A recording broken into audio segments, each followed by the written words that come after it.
Our special music this morning will be brought to us by the prayer meeting group.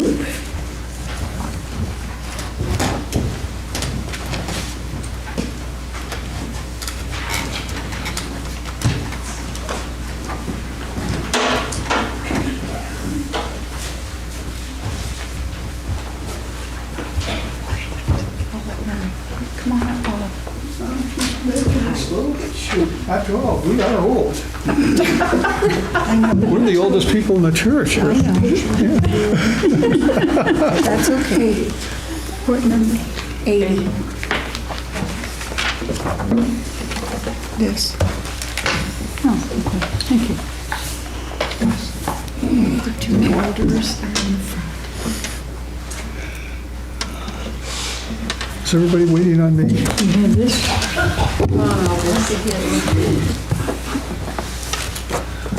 Thank you. Wow, right there. Hey, how about this? Thanks. Okay.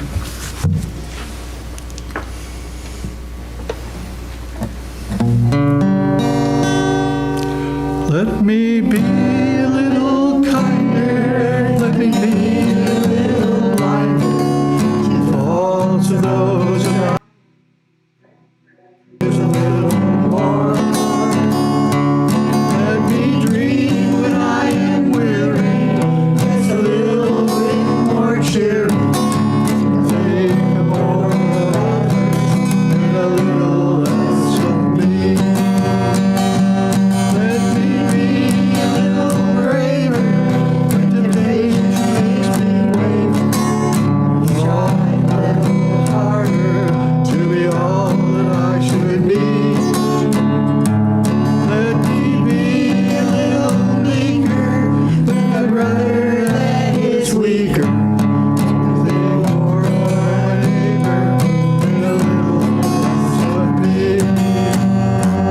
Let me dream when I am weary. It's a little bit more cheery. It's a little better than I can strive before. Let me be a little meeker with my brother that is weaker. A little more matters and a little less of me.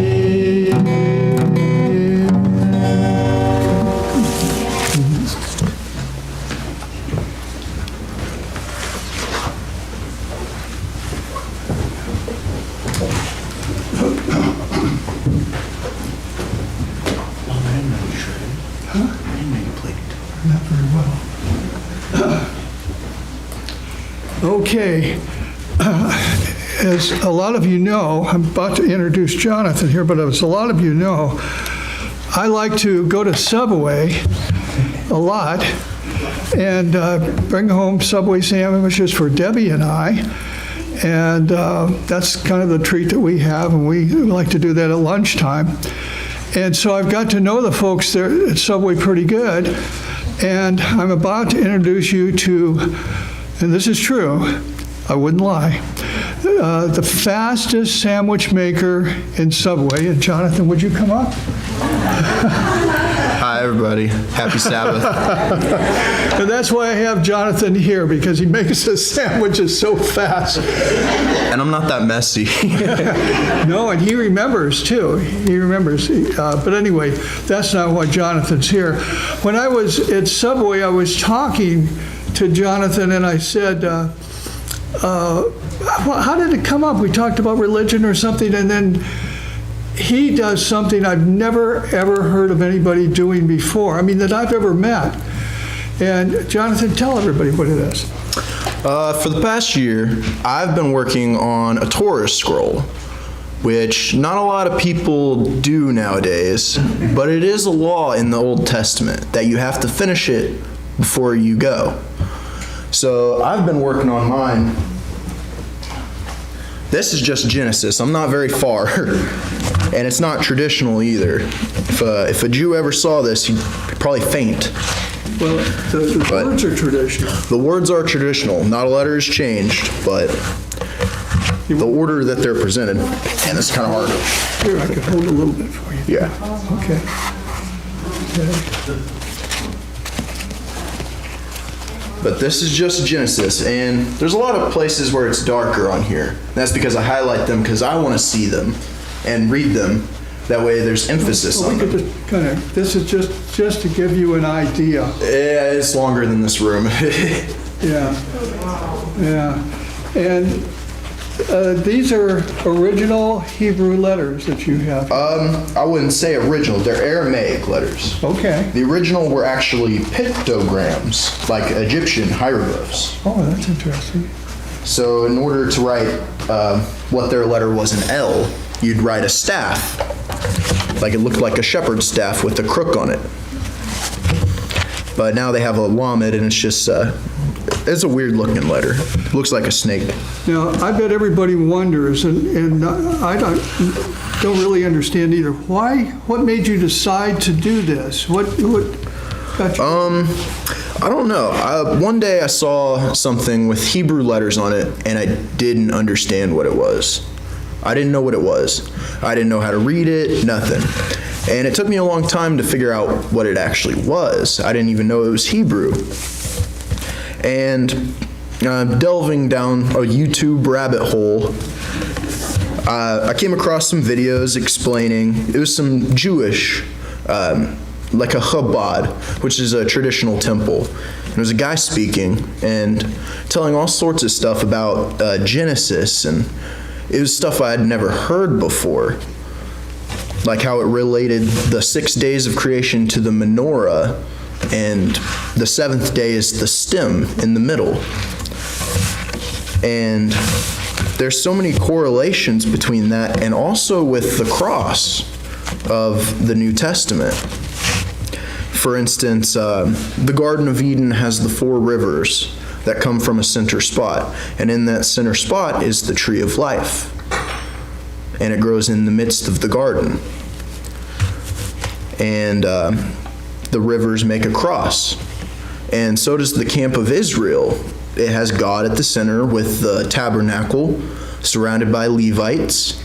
And then the 12 tribes, 3 on each side, 3 on the north and south. Makes a cross. Could you tell a little bit about, you were explaining to us some of the symbols and how, what was the one where you were telling about, was it the cross or was it Jesus or was Yeshua, or go ahead. Yeah, you can find all sorts of symbolism in the old book. Now, the King James Version, it's been translated 3 times. Hebrew was the original language that it was written in. And then it got translated into Greek, and then into Latin, and then later into English. And there's been, I wouldn't say errors, but mistranslations along the way. Because English has a lot of words. For instance, to give, you can say to relinquish or etc., etc. There's a lot of words to give, but in Hebrew, it's just netan, to give up something. And it's simple, but English, you can plug in a bunch of different words into it. But Hebrew, it's really straightforward, and it reads the same all the way throughout. I think there's probably 20,000 words in the Hebrew language. There's 22 letters, no vowels.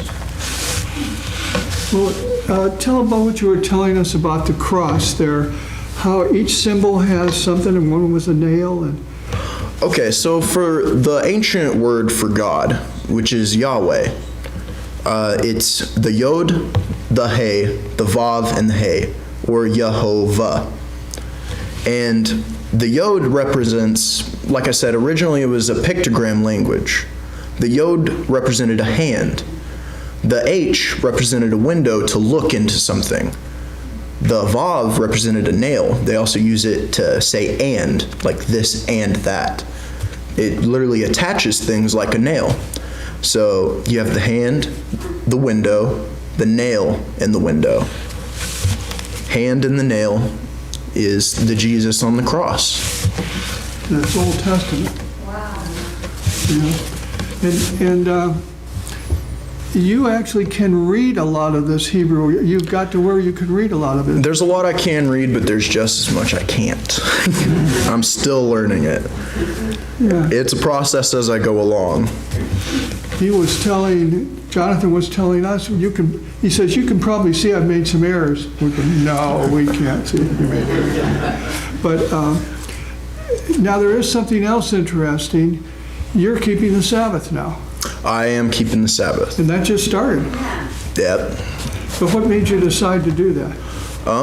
I wanted to come here. Are we glad to have him here? All that are happy to see Jonathan here, raise your hand. Okay. I'm glad to be here, guys. And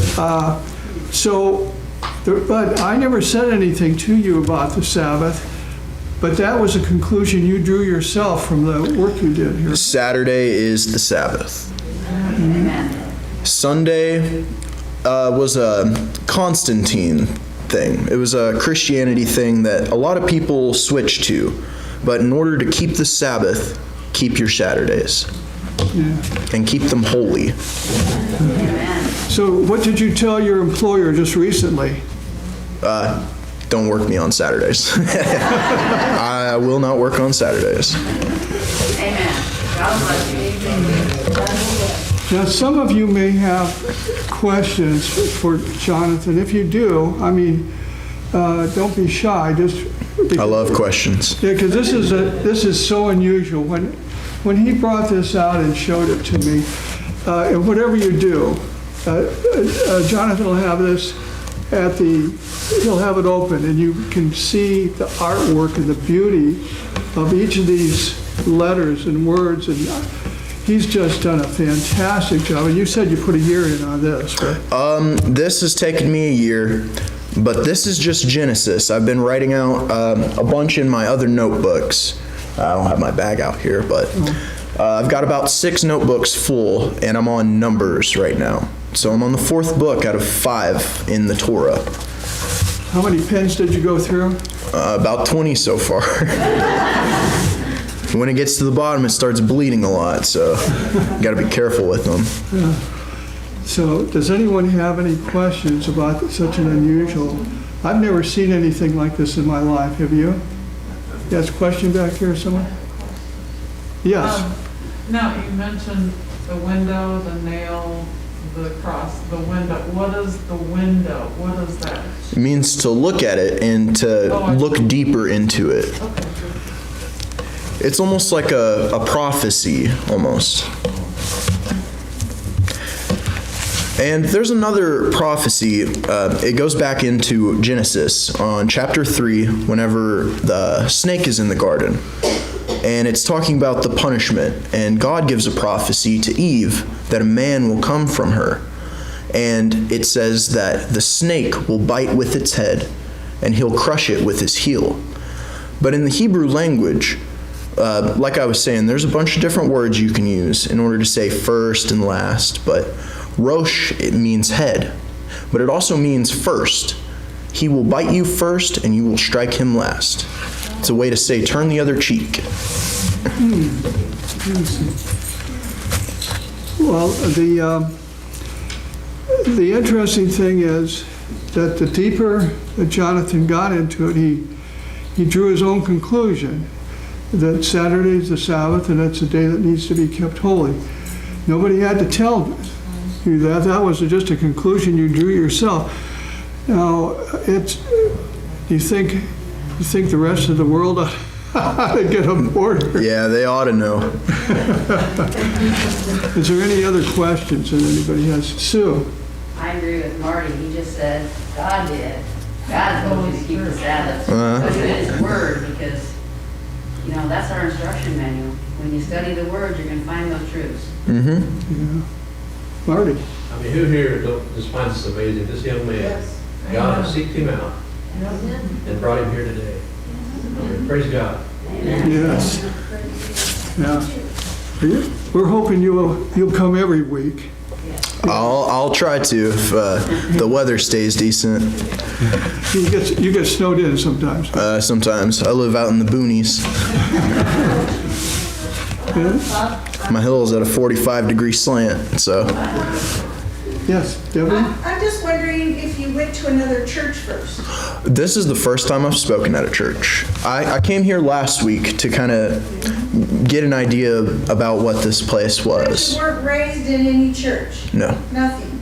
Nope. Okay, interesting. There was some other hand over here, no?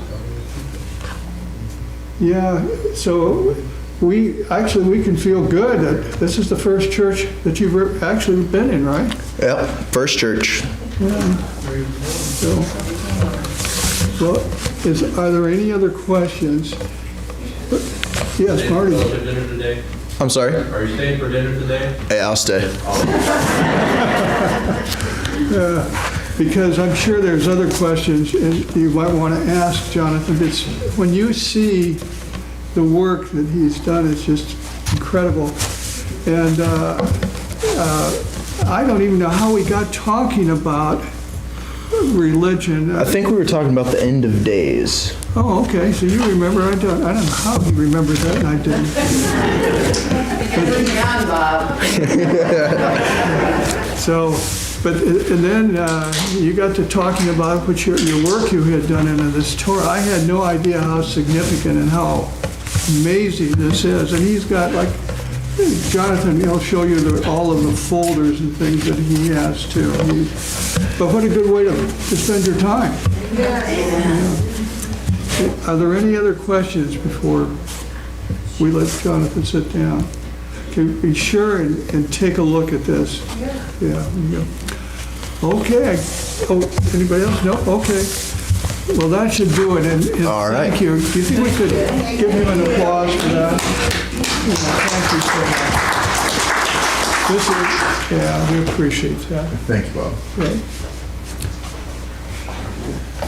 Yeah, and I don't think I've got time to do things, and I have more time than Jonathan, but don't expect a Torah from me.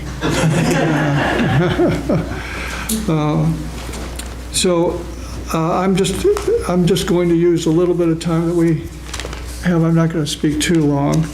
But on the Torah is the first 5 books of the Bible, and you probably know that already, called the Pentateuch sometimes, I think it is. And the thing about it is, it's such a significant amount of books. I mean, for example, but before we get any further, let's have prayer. Dear God, thank you so much that Jonathan could be here and that he would help us and guide us along with this work that he's done. And pray that the Holy Spirit continue to be here and that we continue to worship you, our God. And we ask this in Jesus' name. Amen. But the person credited with writing the Torah is Moses, and most of you know that. And some people say it wasn't Moses, but I think it was. It seems like it, and most of the experts say that. But when you stop and think about when we pick these books up, especially Genesis, when we start out at Genesis, it answers questions that are extremely important. It answers the question of, is there a God? And then it tells us about this God, how loving he is, and he is of what he created. And this planet used to be quite a bit more beautiful than it is now. But even now we can see the beauty in God, can't we? And it tells us not only that there's a higher power, it tells us about the 2 folks that he first put. And then it tells us why we're having so much trouble here, because they weren't obedient. Even though God showed such great love for Adam and Eve, they chose another leader. I don't think they fully understood what they were doing, but we do know that brought in the sin and the doctrine of selfishness. And it wasn't long before we had our first murder, and this is all in Genesis. And then we had a division of humanity, the sons of men, the sons of God. And from that point, things just seemed to go downhill because it wasn't too far into it. We find that the sons of God, those that follow God, were starting to intermingle and marry the women of and men of, and so we had intermingling. And in 1600 years, we get to a place where God says, this is it, I'm washing the world and starting again. And so God, and of course you can tell I'm summarizing this pretty short here, but this is still in the book of Genesis. And we find here is Noah, that he loved God and his family, and they get off the ark, and it's not more than a period of time before the problems come again. It's like Satan is so busy and he seems to be so successful at pulling people away from God. God strives to get people back on the boat. And so then after things are going bad again, he picks out a man. He picks out Abraham, the father of the Jewish nation and father of Christianity in a way. So, and also Islam came from Abraham too, inadvertently. So after Abraham, we have Isaac and we have Jacob, and then eventually, after Jacob, then the 12 tribes, and Joseph was successful in Egypt and became the prime minister. And of course, you know I'm skipping a lot here. But he's the prime minister now, and there's a famine in the land, and so the people of God, which were about 70, I think, I could be off of that number, but it was right around there, they're set aside and put in Goshen. And God keeps wanting to show his love to the world, and these people were supposed to be a nation of priests, supposed to be evangelists, just like our church is supposed to be evangelistic. And so after that, things start to turn sour when Joseph dies, and before long, the Hebrews, who become very prolific, are dominating the land in terms of population, to where the Pharaoh gets worried, and they all become slaves. And this is all in the book of Genesis. And then we start ending up, we're into the book of Exodus. It just kind of goes into the book of Exodus. As a matter of fact, that may be part of the start of Exodus. And then we get Moses. 120 years he lived. The first 40 years he was in Egypt, and then he committed a murder, and the next thing we know, he's in the desert, and he feels washed up.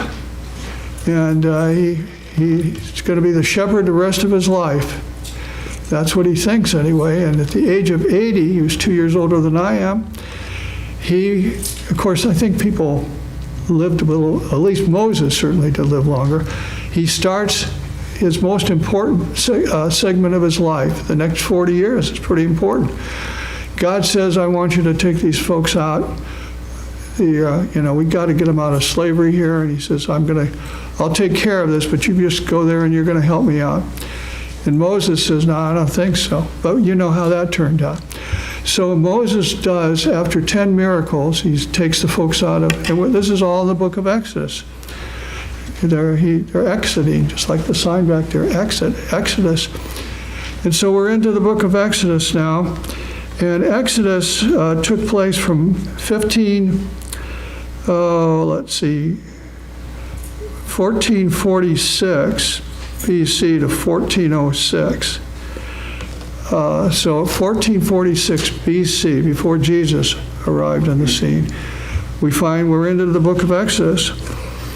God takes his special people out. These people were special because they had the oracles of truth, and they knew who the real God was, even though they had gotten messed up in Egypt. When you're in a bunch of mud, you can't help but get muddy sometimes. And so God had to pull them out, and some re-education had to take place.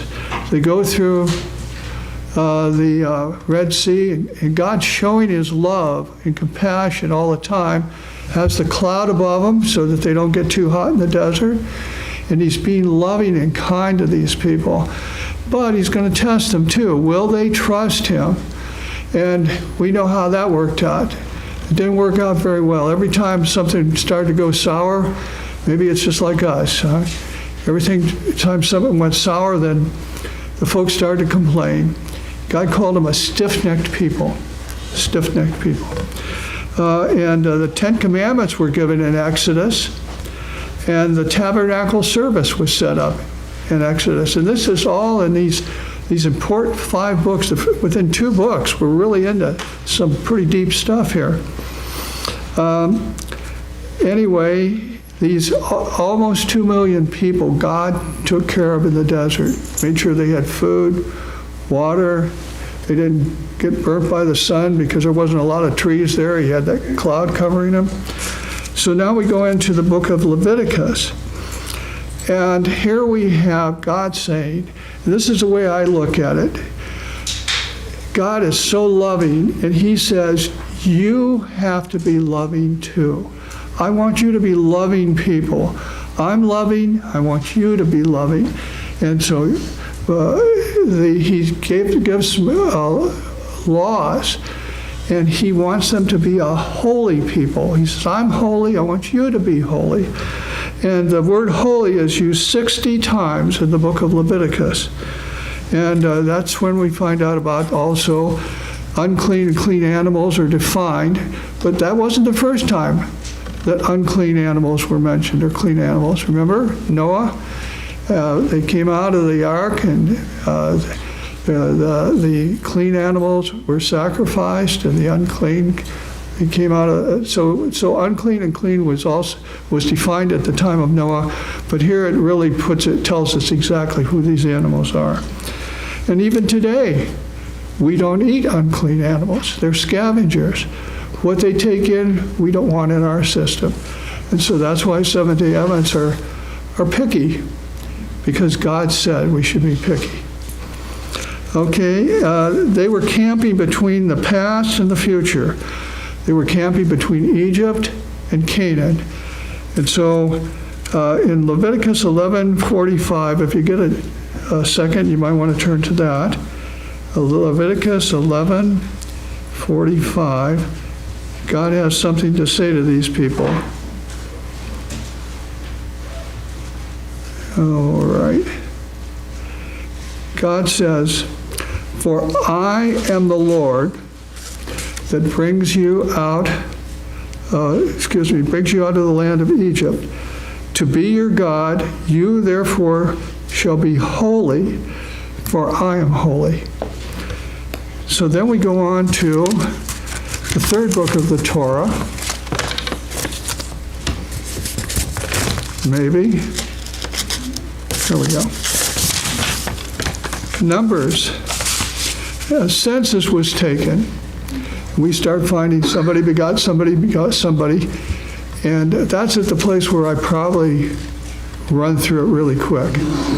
As I can't remember who begot who, except for a few of the beginning ones. And it's also a sad place. In Numbers, the Israelites didn't trust God enough to go to the promised land. Remember, the spies came back? And God had wanted them at that point to trust him and to go forward. But the 10 spies said, no, we can't do it. And Joshua and Caleb said, yes, we can.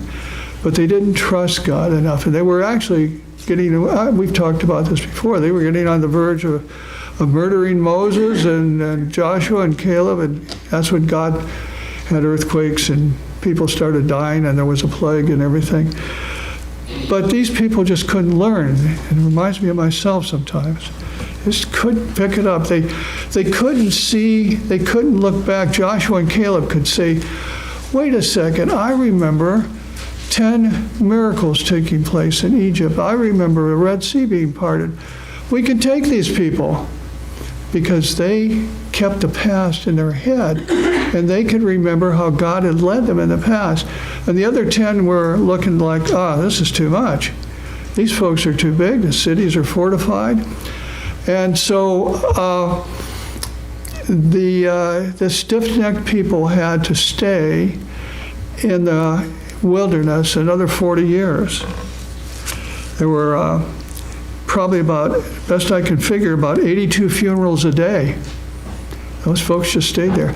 The only people that were going to go into the promised land were those that were 20 years old or under, excluding Joshua and Caleb, excluding them. Those that were 20 and under were going to go into the promised land.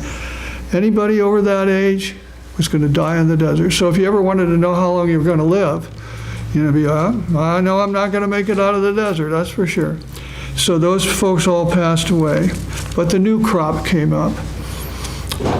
And so then we get into the book of Deuteronomy, Genesis, Exodus, Leviticus, Numbers, Deuteronomy.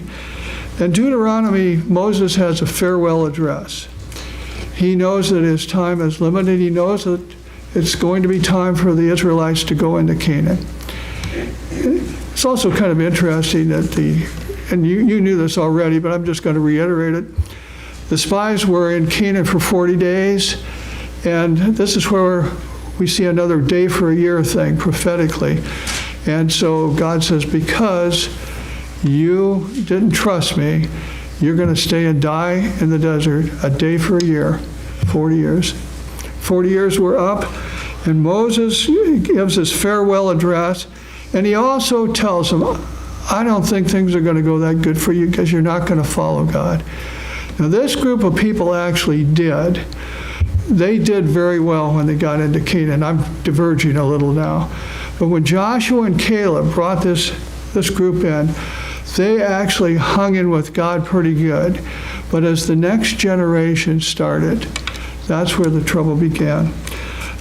But the Ten Commandments were restated in Deuteronomy 5 through 21. We have a restatement of the Ten Commandments. And then this is just kind of an interesting one. Newlyweds got a year of retirement. Everybody had to be sure that they had time to relax. No men, if you were a newlywed and you're a man, you weren't going to go to any type of battle or war. You had your new bride and you were to take good care of her. And folks brought you food and whatever you needed. So maybe we should do that today, huh? That'd be good.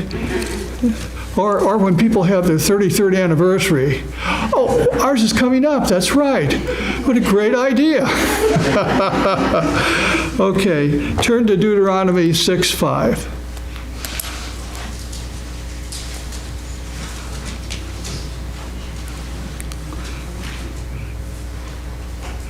Now, this is like to me, one of the best, I don't know if I can say one of the best texts in the Bible, but I like it, one of the best. And you know, it's easy to see why. And Jesus quotes this text almost word for word. And it says, thou shalt love the Lord thy God with all thine heart and with all thy soul and with all thy might. And then what's the rest? You're supposed to love other folks too, huh? Okay. But here it's like, this is what God wants. If you ever wonder, what does God want? Well, here it is. He wants us to love him with all our heart, with all our soul. That means with all our being, with all that we have, and with all our might. We want to love him to that extent. He certainly is lovable, isn't he? Yeah, so we have the first 5 books of the Bible are super significant, and a whole lot of information is given there. And the Jews had all that information as they were going forward. So they weren't without the truth. And they had this information, they were supposed to pass it on as they went. Again, they were supposed to be a nation of priests. They were supposed to be evangelists. So the Torah is really something, isn't it? And in parting, or my last few remarks here are this. Those folks were at the borders of Canaan, and they blew it. They were right there. This was what they had, that's what they were looking forward to, this land of milk and honey. They were just biting at the bit. This desert wasn't what they were going for. That wasn't going to be their home, but they blew it. And we're at the border now. We're at the border of Canaan. We can see it, and not only us, but other people are starting to see something's not right. too many tragedies and too many large-scale problems going on. We're right at that border. And there's nobody in here that wants to miss out. I don't want to miss out. But Satan doesn't want us to get to that border, does he? And so he'll put up all types of barriers and everything. And so we have to power up. And we can't do it in our own strength. We'll never make it across that border. We have to remember how God has led us in the past. And also we have to power up in 3 different ways. I had a phone call that I made my office manager when I was a physical therapist. We became lifelong friends. And I called her. I don't want to get into this too much here. I don't want to make everybody late. I called her because her brother-in-law had passed away at age 67, very nice fellow. And so we were talking, and, I gave my condolences, but both of us got to talking about what's happening. And she says that her daughter, who I know very well, Debbie and I know very well, and her son, who we are like adopted grandparents for her son, they are concerned and they are praying. And these are people that had not been praying, and I've been praying that they'd be praying. So it's kind of neat to see a prayer come true like that. But anyway, she was worried and she's concerned. So we got to talking, and I won't get into the conversation other than to tell you that I recommended to her what I recommend to myself, and it's the only way we're going to make it through, and that's the 3 power-ups. This is one of them. We're a church. We're powering up now. We're worshiping God. And there's no substitute for this. Some people think, well, I don't need church. But when you read the Bible, the church is mentioned over and over and over. And how about the 7 churches in Revelation? And the last church is the one we're in now, Laodicea. The second power-up, of course, is prayer. We have to be talking to God. We can't be neglecting that. And we can ask for favors, too. Hey, I need some power, God, and I need some help. So that's the second power-up. And the third power-up is not my iPhone, but it's the Bible, which has the Bible in it. It has several versions. And God says there's a guidebook, and this is going to tell you prophetically what's going to happen, and it tells us about what God's like. 3 power-ups, and those can't be just done once in a great while. We need to do them daily, except for church. Church is once a week. So anyway, if we're going to make it into Canaan, and we don't want to be like those Israelites, and we need to power up. And if you think I'm preaching, I'm not. I'm talking to me too. Okay, and we'll have our ladies come up now.